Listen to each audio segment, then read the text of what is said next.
Di tengah perkembangan teknologi dan informasi yang semakin pesat, Lembaga Perkreditan Desa atau LPD perlu mengikuti perkembangan teknologi tersebut. Hal ini penting untuk menjaga eksistensi LPD ke depannya.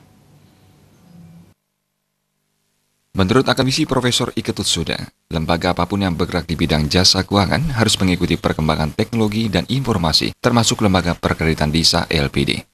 Walaupun Lembaga Perkreditan Desa merupakan lembaga jasa keuangan yang berada di desa, juga sangat perlu untuk memanfaatkan perkembangan teknologi dan informasi.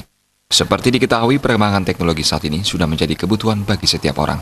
Saat ini, sudah banyak LPD yang memanfaatkan teknologi dengan menerapkan sistem e-mobile.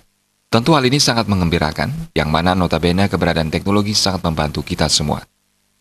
Nah, begini, sebenarnya lembaga apapun yang bergerak di bidang jasa keuangan, ya katakan begitu, saya kira harus mengikuti perkembangan ilmu pengetahuan dan teknologi. Sebab jika tidak demikian, dia akan terkubur.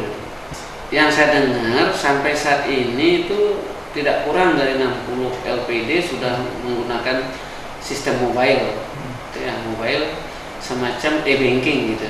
Jadi saya kira itu hal yang menggembirakan, karena walaupun namanya Lembaga Perkreditan Desa, tapi dia tidak ketinggalan di dalam mengikuti perkembangan teknologi, perkembangan informasi. Pihaknya menambahkan tantangan ke depan tentu semakin berat sehingga LPD perlu merapatkan barisan untuk menyamakan visi.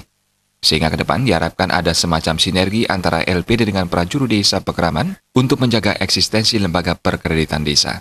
Andika dan Adi Setiawan, Bali TV.